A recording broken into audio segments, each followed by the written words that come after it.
October 15th, 1973, Pontiac, Michigan.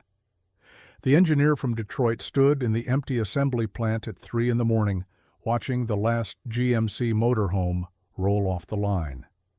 The factory lights threw shadows across 23 feet of aircraft-grade aluminum and fiberglass that represented everything General Motors knew about building the future.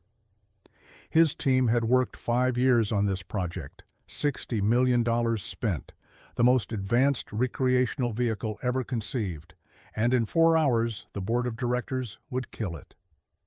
The security guard from Memphis made his rounds every hour, nodding at the engineer who'd been there since midnight. Both men knew what morning would bring. The Arab oil embargo had started 3 days ago. Gas lines stretched for miles. Americans were learning new math, how many gallons their tanks held, how many miles per gallon they got, how many days between fill-ups. The GMC MotorHome got 8 miles per gallon on a good day. With a tailwind, downhill. Nobody talked about the real numbers anymore. The plant manager from Toledo had stopped posting production figures 2 months back. They'd built 900 units in 1973. The projection for 1974 had been 3,000. The marketing team from New York had promised 10,000 units annually by 1976. Instead, they had 800 unsold motorhomes sitting in lots from California to Maine, each one eating $18,000 in carrying costs per month. The engineer walked the length of the production floor, his footsteps echoing in the silence. This place had hummed with purpose just 6 months ago, 3 shifts, 400 workers. The precision of men who'd learned their trades building tanks in World War II applied to the problem of American leisure. They'd solved problems nobody else had even identified. Front-wheel drive in a motorhome, independent suspension that rode like a Cadillac, a chassis so low your grandmother could step inside without help. The Detroit engineer had started at GM in 1968, fresh from Vietnam, where he'd kept helicopters flying with baling wire and prayers. The company recruited him specifically for this project. They wanted military thinking applied to civilian comfort, someone who understood systems, redundancy, survival. He'd spent 2 years just on the drivetrain, adapting the Oldsmobile Tornado's front-wheel drive system to handle 26 feet and 12,000 pounds. That first prototype in 1970 had been ugly as homemade sin. The body shop guys from Flint had laughed when they saw it. Looked like someone had tried to mate a city bus with a spaceship. But it worked. The test driver from Phoenix took it through the Mojave Desert in August. 115 degrees. The air conditioning never quit. The engine never overheated. The transmission held. When he brought it back, he had one comment. "This thing drives better than my wife's station wagon." The designer from Los Angeles had fought for every curve, every line that made the GMC MotorHome look like it was doing 70 miles per hour standing still. He'd trained at Art Center, worked on the Corvette, understood that Americans bought with their eyes first. The wind tunnel tests at the GM Tech Center proved him right. The coefficient of drag was better than most passenger cars. At 60 miles per hour, the motorhome was quieter inside than a Buick Electra. General Motors had done everything right for once. No committee decisions, no bean counter interference. They'd given the best engineers in Detroit blank checks and clear objectives. Build something nobody else could build. Use technologies nobody else had. Create a market that didn't exist. The American family was changing. More money, more leisure time, more desire to see their own country. The interstate highway system was complete. Campgrounds of America had locations every 50 miles. The motorhome would be the yacht of the highways. The suspension engineer from Wisconsin had spent 6 months just on ride quality. He'd driven every competitor's vehicle from Winnebago to Airstream. They all had the same problem. They drove like bread trucks because they were built on bread truck chassis. High center of gravity, solid rear axles, leaf springs designed for cargo, not comfort.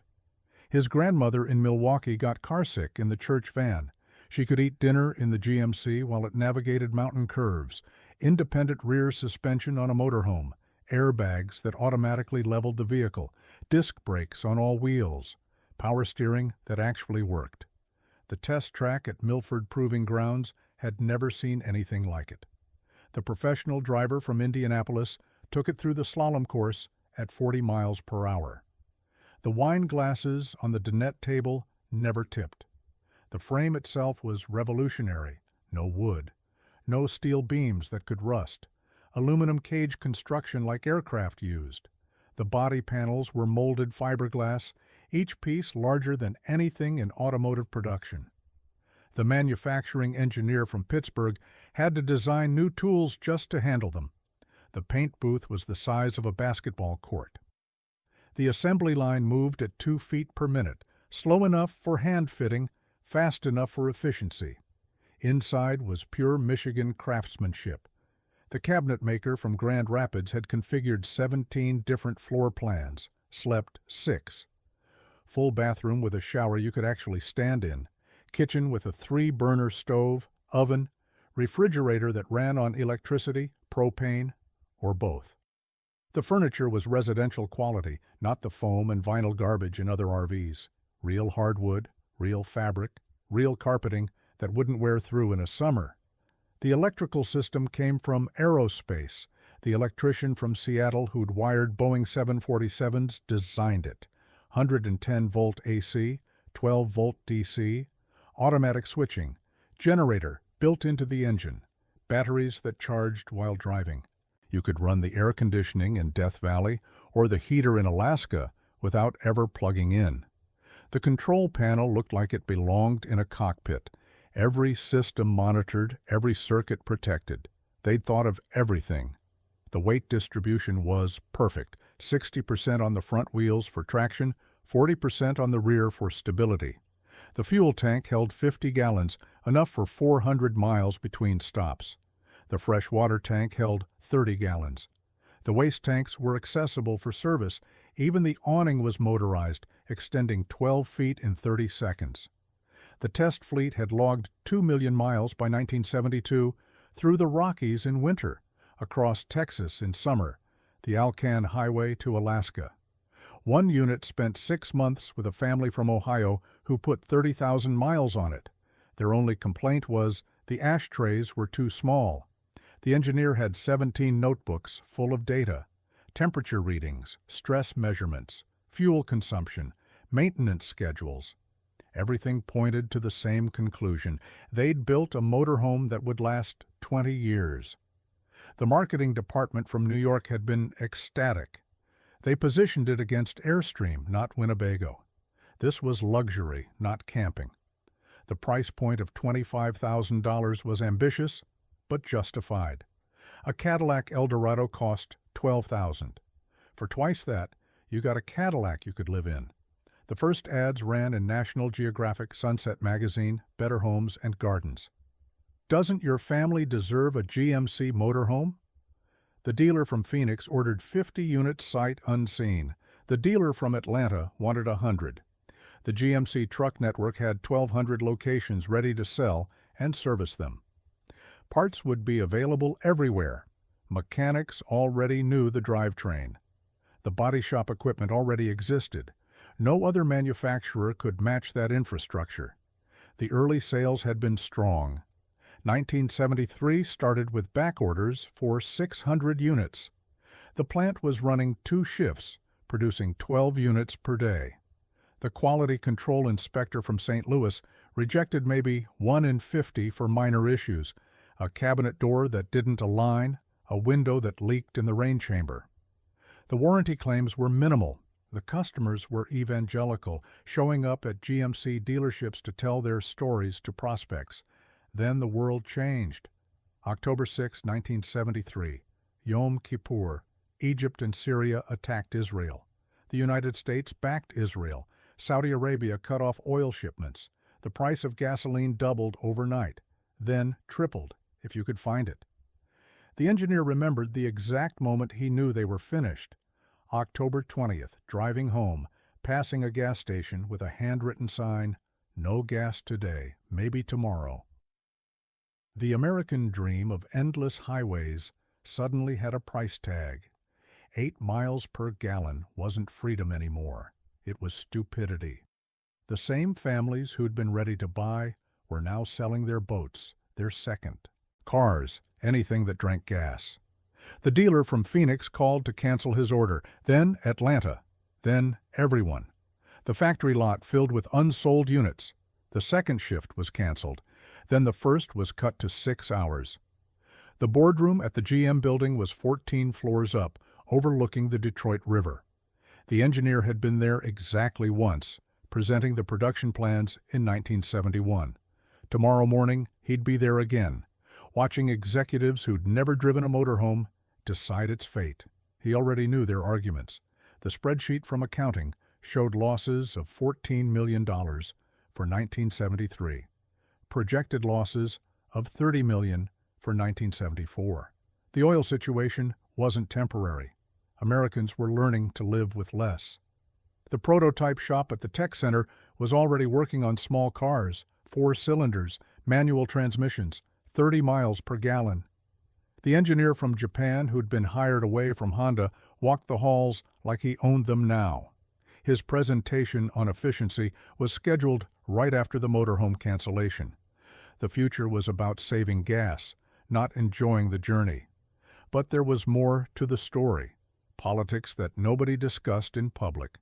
The GMC MotorHome had been a General Motors project, not a GMC division project.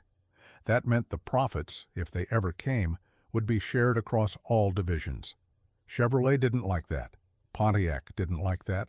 The division managers wanted their own resources for their own projects. The motorhome was an orphan in the corporate family.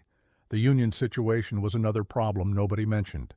The motorhome plant was organized differently.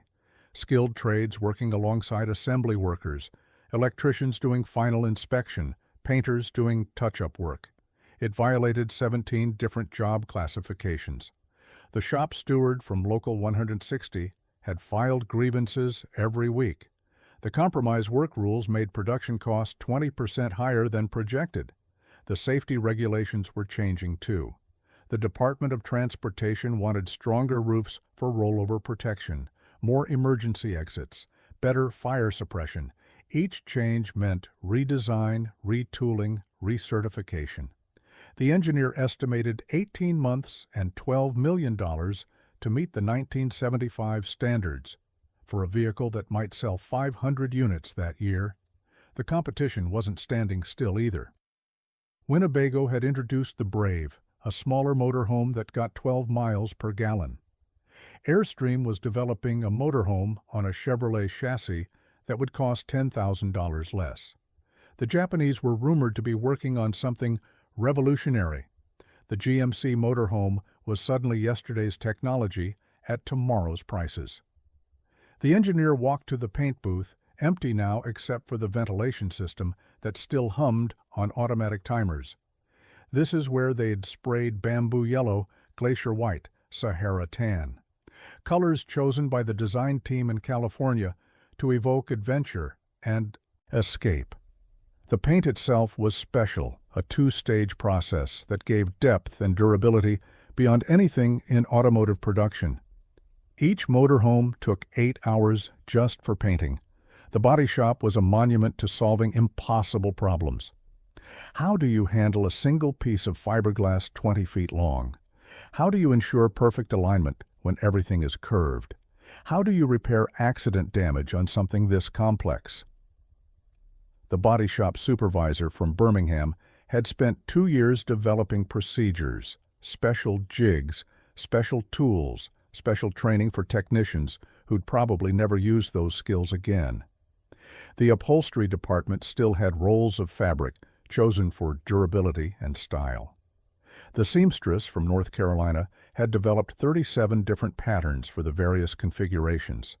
The dinette that converted to a bed, the couch that became bunks, the captain's chairs that swiveled and reclined, everything custom fit, no universal parts that sort of worked. The engineer stopped at Station 12 where they'd installed the side windows. Each piece of glass was specially curved, specially tinted, specially sealed. The vendor in Toledo had invested $300,000 in equipment just to make GMC MotorHome glass. They'd gotten an 18-month contract. 12 months in, they were told to stop production. The remaining glass was still in their warehouse. He thought about the families who'd never take the trips they'd planned. The retired contractor from Milwaukee who'd ordered one in May for October delivery. Wanted to spend winter in Arizona, away from the cold that made his arthritis unbearable. The teacher from Kentucky who'd saved for 5 years, planning to spend summers showing her kids America. The salesman from California who'd figured out he could work from the road, the first mobile office. The GMC MotorHome represented something beyond transportation. It was possibility, freedom, the idea that Americans didn't have to choose between comfort and adventure. You could have air conditioning in the desert and heating in the mountains. You could sleep in your own bed every night while waking up somewhere new every morning. You could cook your own meals, use your own bathroom, live by your own schedule. No reservations, no checkout times, no hoping the motel wasn't full. The engineer had driven one home for a weekend in 1972. His wife from Dearborn had been skeptical. She didn't camp.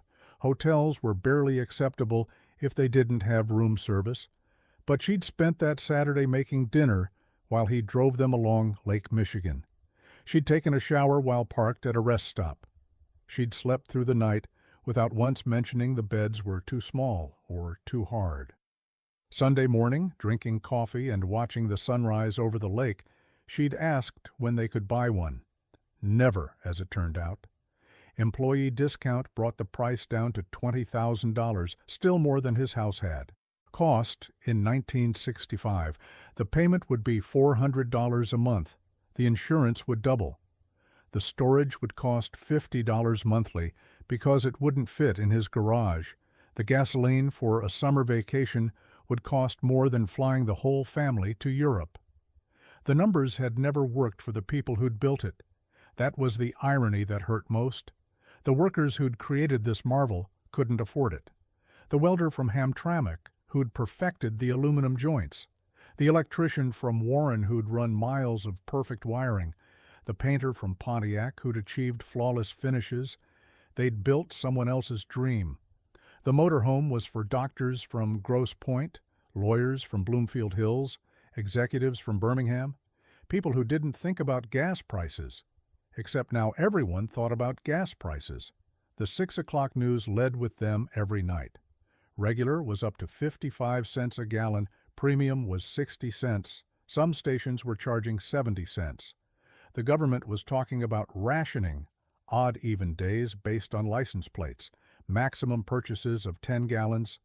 The motorhome held 50 gallons, 5 fill-ups worth of ration coupons for 1 tank.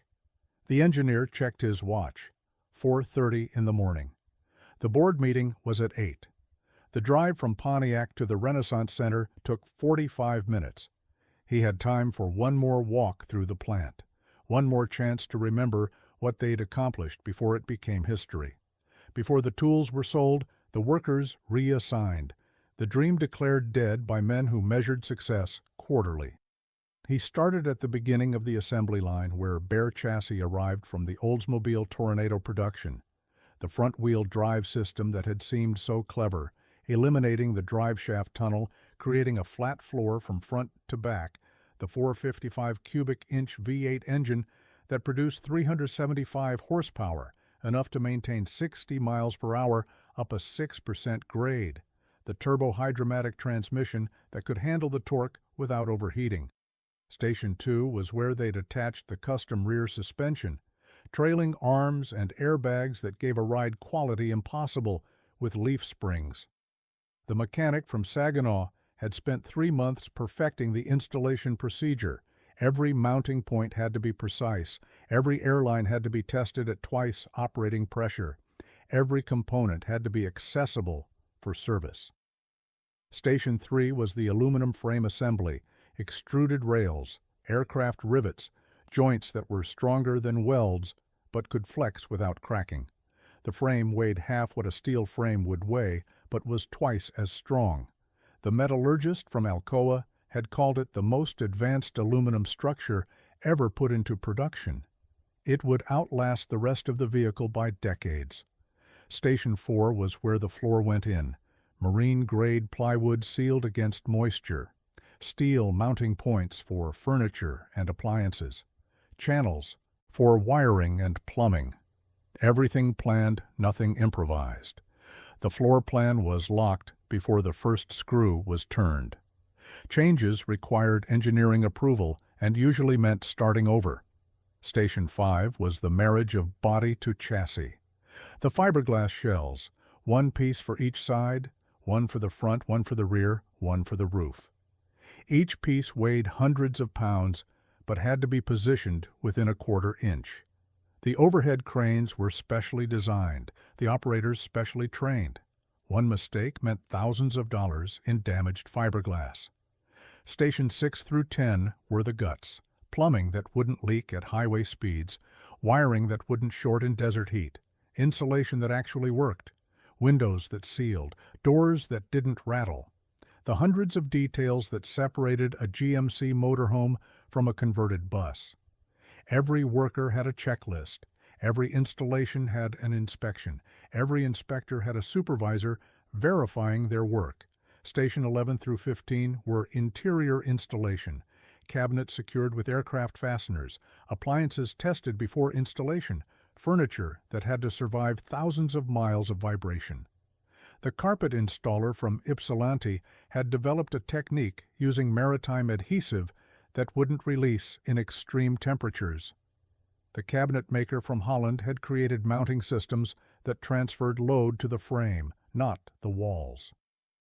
Stations 16 through 20 were final assembly and testing, every system verified, every connection checked, every surface inspected.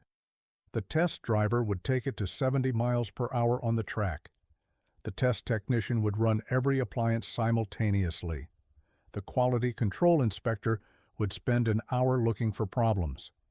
Only then would it get the GMC badge.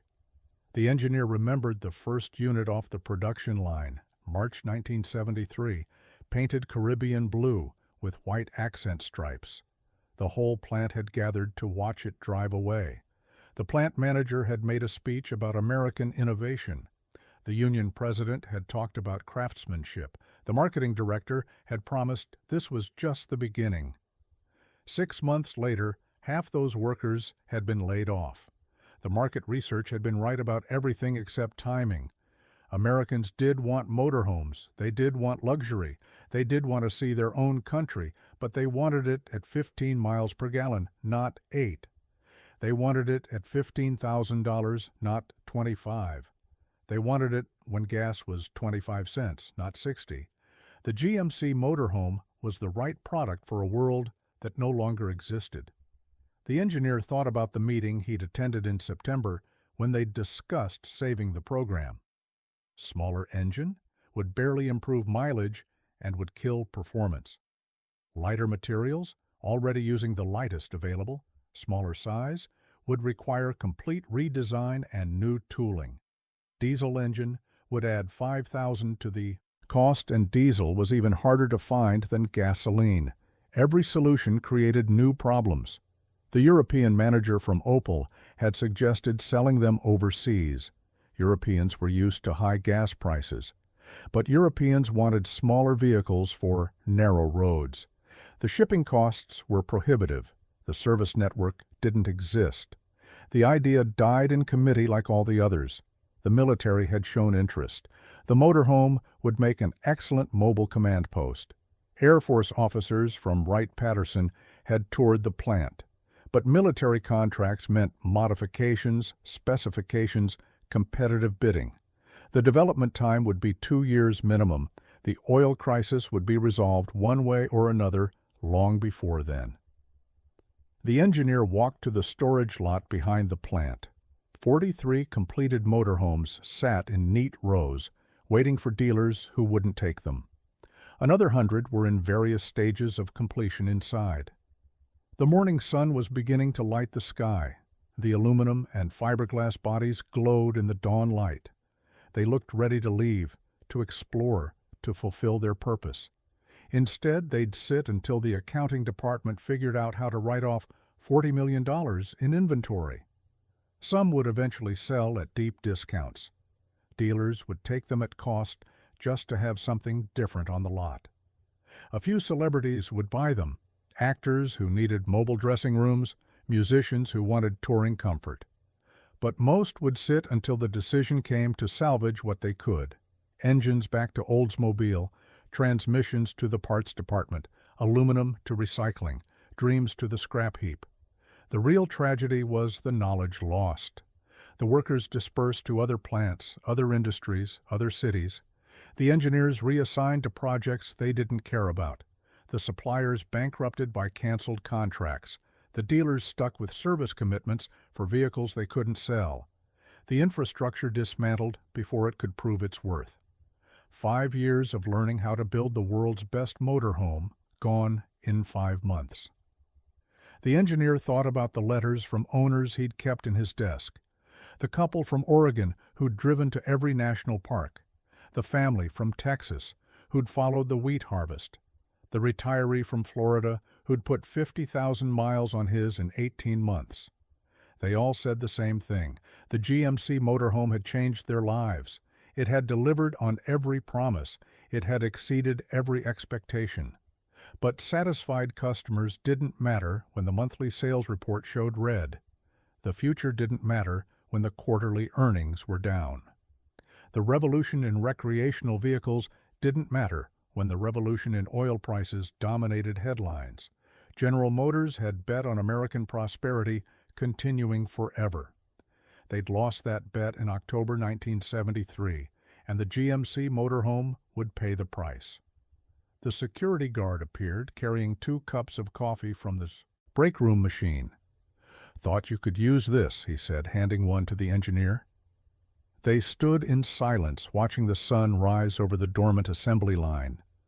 Both men knew this was the end of something special. The guard had been at GM since returning from Korea in 1954. He'd seen plenty of projects come and go. "This one was different," he finally said. "This one mattered." The engineer nodded. In 2 hours he'd sit in that boardroom and listen to executives explain why killing the motorhome was the only rational decision. They'd have charts showing projected losses, graphs depicting market trends, analysis proving the oil crisis would reshape American transportation permanently. They'd be right about everything except what they were giving up. They were giving up leadership in a market that would eventually recover. By 1978, motorhome sales would exceed 1973 levels. By 1980, new manufacturers would emerge using GMC innovations they'd studied and copied. By 1985, the technologies pioneered for the motorhome, front-wheel drive, air suspension, composite construction, would be standard in the industry. General Motors would watch from the sidelines, having surrendered the field just before victory. The engineer finished his coffee and walked back to his office. He had a box of personal items to pack, 20 years of awards, photos, memories, the picture from the first prototype test, the champagne cork from the first sale, the thank you letter from the customer in Montana who'd said the GMC motorhome had saved his marriage by giving him and his wife a way to travel together despite her disabilities. All of it would fit in one cardboard box. He thought about his father from Duluth, who'd worked 40 years in the iron mines, never missed a day, never complained, never got to see the country he'd helped build. The old man had died 2 years ago, just after the engineer had brought a motorhome to show him. His father had walked around it 3 times, running his hands along the smooth fiberglass, marveling at the engineering. "You built this?" he'd asked. "You built something this perfect?" It was the only time the engineer had seen his father cry. That was supposed to be the American dream, each generation building something better, each son exceeding his father's accomplishments. The engineer had done that. His team had done that. They'd created something magnificent. But they'd created it at the wrong time, in the wrong economy, for the wrong world. The oil embargo would end in March 1974, but by then the decision would be final. Production would cease in 1978. But really, it had already ended. The rest was just contracts being fulfilled, inventory being cleared. He pulled out the notebook where he'd kept every idea for improving the motorhome. Fuel injection to improve mileage, synthetic lubricants to extend service intervals, solar panels to charge batteries, improved aerodynamics that could gain 2 miles per gallon, ideas that would never be implemented, solutions that would never be tested, progress that would never happen. The phone rang. It was the plant manager. The board wanted him at the meeting to answer technical questions.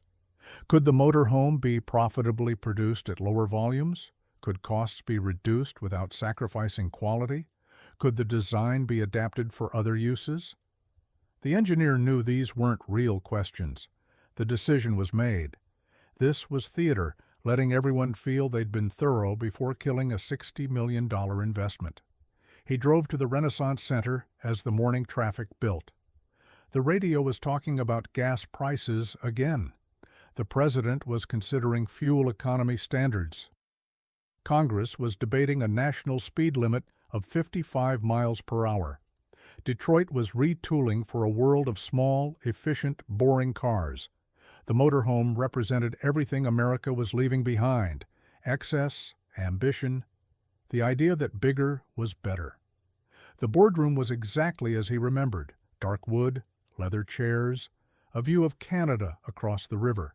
The executives filed in, men in gray suits who'd never slept in a motorhome, never navigated a mountain pass in one, never felt the freedom of having everything you needed with you. They looked at spreadsheets, not sunsets. They measured quarterly earnings, not customer satisfaction. The presentation was brief. The CEO from Detroit outlined the situation.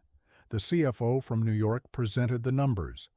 The head of product planning from Warren discussed alternatives.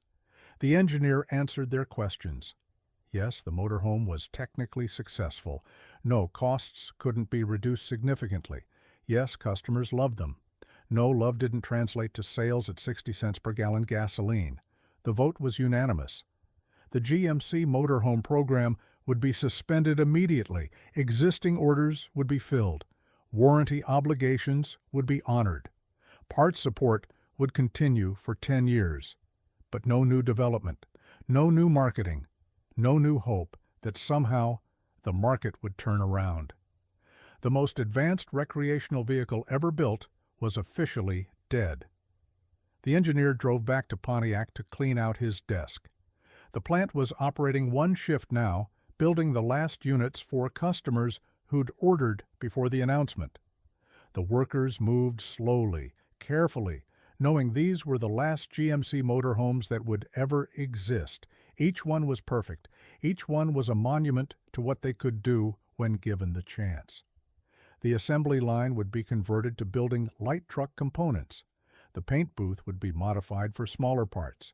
The specialized tools would be sold or scrapped. The fiberglass molds would be destroyed to prevent anyone from making bootleg copies. The aluminum frame dies would be melted down. 5 years of innovation would be erased to make room for whatever came next. The suppliers were already failing. The fiberglass company in Ohio had invested everything in expansion for GMC motorhome production. They'd be bankrupt by Christmas. The furniture manufacturer in Indiana had hired 50 people for the contract. They'd all be laid off by Thanksgiving. The aluminum extruder in Pennsylvania had developed new alloys just for this project. They'd never recoup their investment. But the real casualties were the dreams.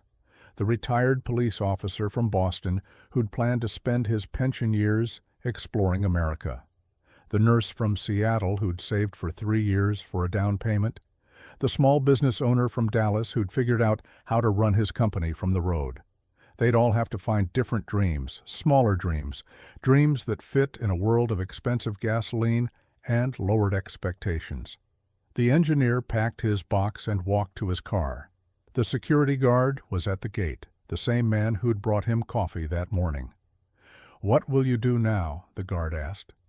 The engineer didn't know. There were other projects, other challenges, other ways to apply 20 years of experience.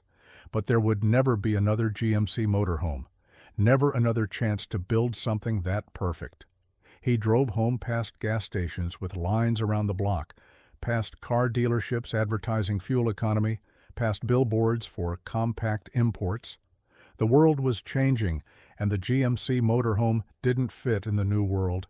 It was too big, too thirsty, too ambitious. It assumed things that were no longer true, that gas would stay cheap, that Americans would always choose comfort over efficiency, that the open road would always call louder than the gas pump prices. His wife was in the kitchen when he arrived home with his box. She'd heard the news on the radio. GM was focusing on fuel-efficient vehicles. The motorhome program was a casualty of new priorities. She didn't say anything, just held him while he tried not to think about the 43 motorhomes sitting in the lot, waiting for owners who would never come. That night, he couldn't sleep. He kept thinking about design improvements that would never be implemented, the aerodynamic modifications that could have improved mileage by 15%, the weight reduction program that could have cut 500 pounds, the diesel option that could have delivered 12 miles per gallon. All possible, all feasible, all too late. He thought about his team scattered now to different divisions. The suspension engineer transferred to Chevrolet. The electrical engineer moved to Delco. The body engineer quit to join Ford.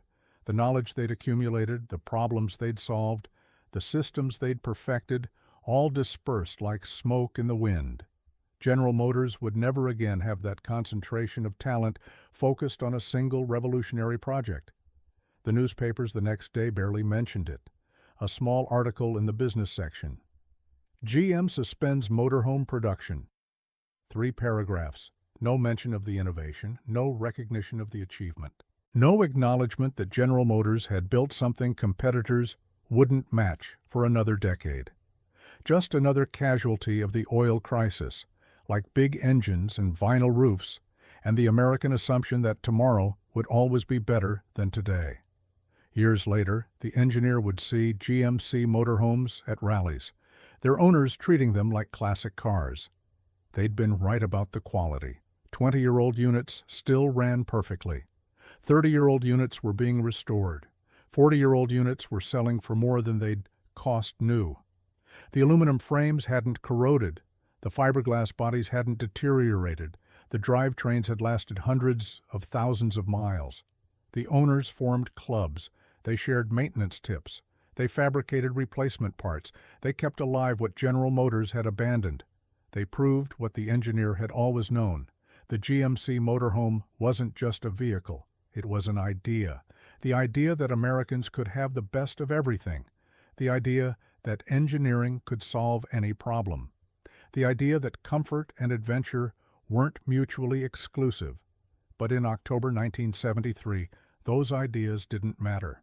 What mattered was the price of gasoline. What mattered was quarterly earnings. What mattered was admitting that $60 million had been invested in a future that wasn't going to arrive. The GMC motorhome died, not because it failed, but because it succeeded too well in a world that no longer wanted what it offered. The engineer would spend another 15 years at General Motors, working on projects he couldn't remember, solving problems that didn't matter, attending meetings about products that would be forgotten before they were discontinued. But he'd never forget those 5 years building the motorhome, never forget the feeling of creating something genuinely new, never forget the satisfaction of solving impossible problems with elegant solutions.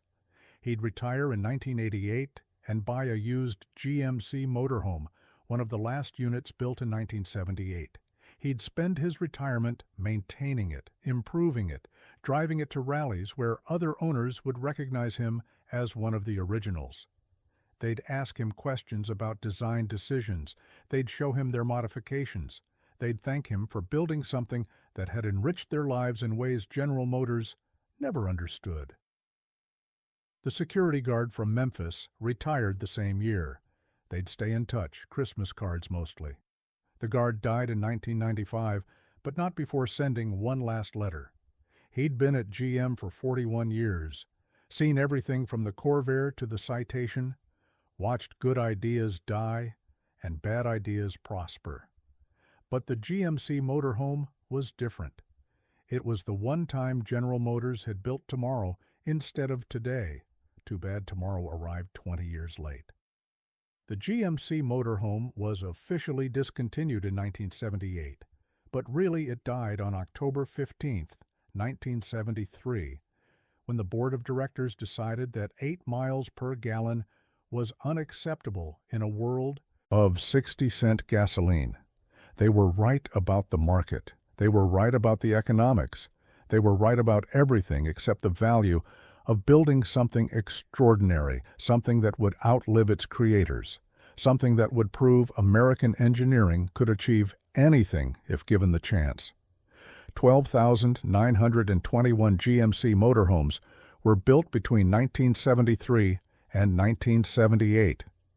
Each one represented the best of American manufacturing. Each one proved that Detroit could innovate when it wanted to. Each one survived decades longer than anyone predicted.